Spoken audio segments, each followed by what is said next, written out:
सभी मित्रों को मेरा नमस्कार। आज के इस सेशन में हम बात करने जा रहे हैं पॉलिटिकल साइंस का इम्पोर्टेंट टॉपिक कैबिनेट मिशन योजना के बारे में।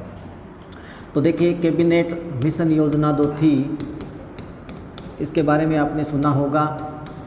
कैबिनेट मिशन योजना, सबसे पहले तो आपको मैं बता दूं, ये योजना अंग्रेज़ लेकर आए हैं भारत में। और किस लिए लेकर आए हैं कि भारत में संविधान का जो निर्माण करना था कि किस प्रकार से संविधान सभा बनाई जाए, किस प्रकार से संविधान सभा बनाने का क्या प्रोसीजर होगा, किस प्रकार से चुनाव करवाए जाएंगे। भारतीय राजनीतिक दलों को कन्विंस करने के लिए अंग्रेज़ों ने जो डेलीगेशन भारत में भेजे हैं उसमें से कैबिनेट मिशन योजना एक महत्वपूर्ण योजना है।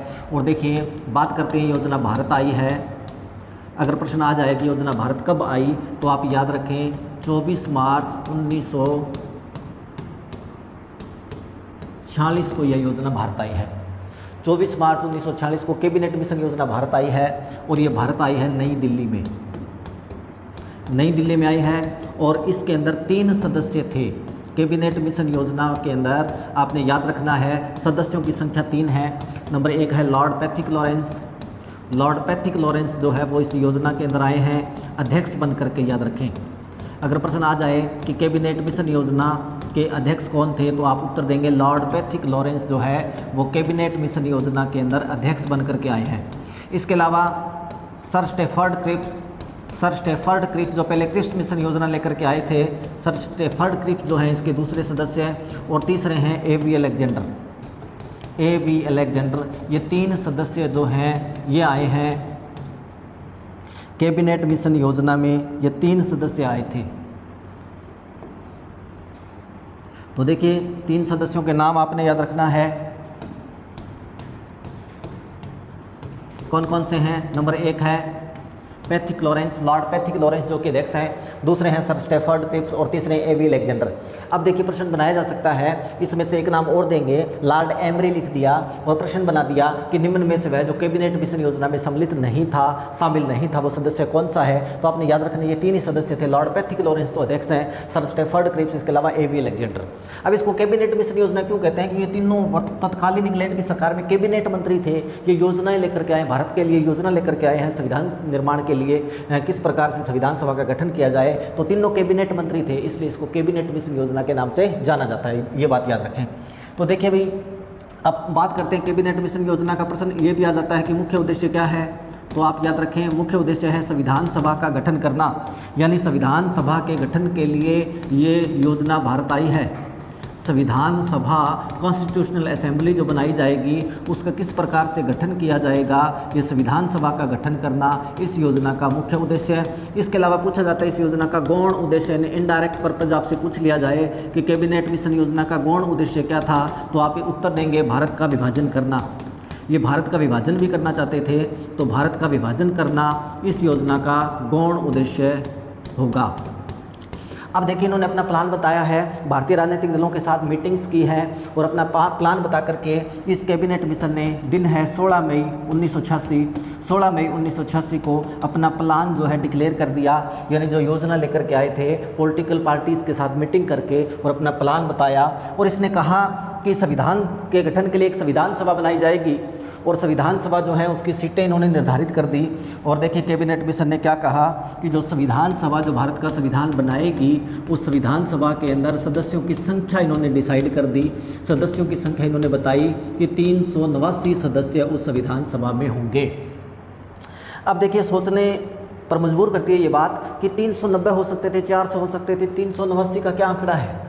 तो देखिए, प्रत्येक जो सीट थी 10 लाख की जनसंख्या पर थी। 10 लाख की जनसंख्या पर एक सीट डिसाइड की है कैबिनेट मिशन ने संविधान सभा के लिए। तो उस समय भारत में जितनी जनसंख्या थी उस हिसाब से 10 लाख पर एक सीट निकाले तो 389 सीटें बनेगी। और देखिए, इसने जो कैबिनेट मिशन ने जो सीटें बताई है उसमें प्रांतीय विधानमंडलों के लिए जो सीटें होंगी, प्रांतीय विधानमंडल जो थे प्रांतों के अंदर, प्रांतीय विधानमंडलों हेतु सीटें इसने बताई हैं 292 सीटें होगी। इसके अलावा चीफ कमिश्नरी क्षेत्र, उस समय जहाँ पर अंग्रेजों का राज था, ये चीफ कमिश्नरी क्षेत्र जो थे ये थे 4। चीफ कमिश्नरी क्षेत्रों हेतु जो सीटें थी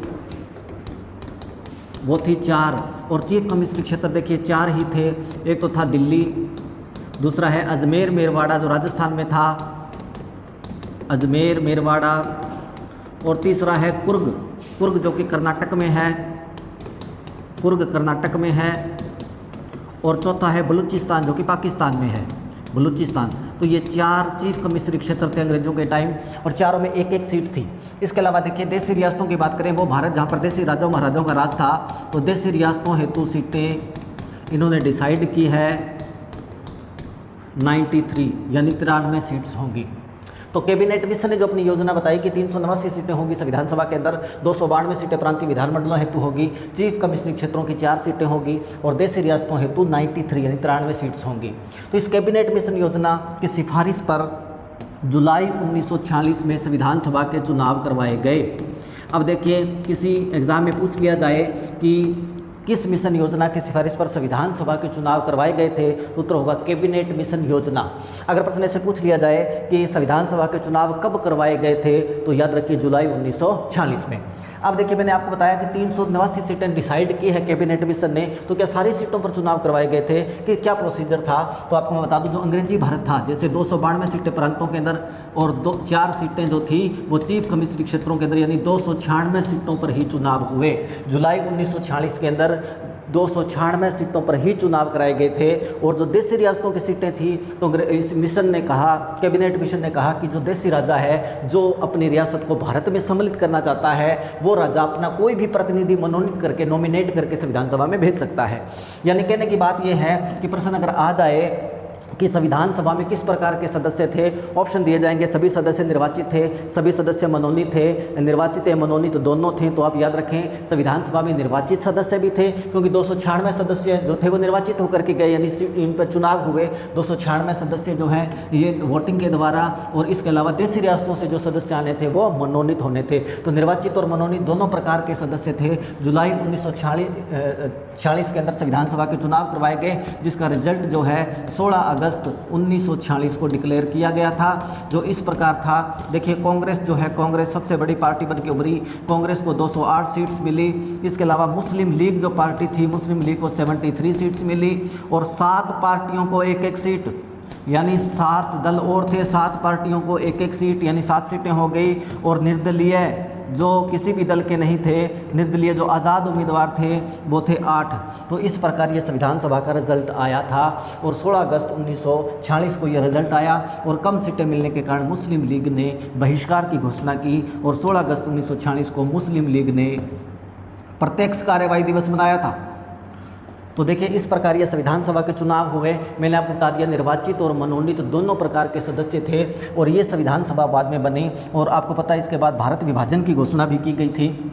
भारत विभाजन की घोषणा अगर किसी पेपर में आपसे पूछ लिया जाए कि भारत विभाजन की घोषणा कब की गई, तो आप याद रखें भारत विभाजन की घोषणा तत्कालीन वायसराय था लॉर्ड माउंटबेटन, और लॉर्ड माउंटबेटन ने दिन है 3 जून 1947, 3 जून 1947 को भारत विभाजन की घोषणा कर दी कि 2 देश होंगे, एक भारत और दूसरा पाकिस्तान। तो जो पाकिस्तान में जाना चाहता है पाकिस्तान में जा सकता है, भारत में रहना चाहे भारत में रह सकता है। रेडियो के माध्यम से ये घोषणा तत्कालीन वायसराय लॉर्ड माउंटबेटन ने की थी। और उसके बाद में कुछ सीटें पाकिस्तान में भी चली गई थी संविधान सभा की, वो कभी डिटेल में आपको बताऊँगा। तो आज अपने बात कर रहे थे कैबिनेट मिशन के बारे में। कैबिनेट मिशन योजना जिसकी सिफारिश पर संविधान सभा के चुनाव हुए, और कैबिनेट मिशन के अंदर 3 सदस्य थे, आपने याद रखना है। और ये योजना भारत के अंदर आई है, और सारे राजनीतिक दलों को कैबिनेट मिशन योजना जो है, इसका प्लान जो है वो अच्छा लगा, और इसी की सिफारिश पर संविधान सभा के चुनाव करवाए गए। एक संविधान सभा का गठन हुआ जिसने भारत का संविधान बनाया।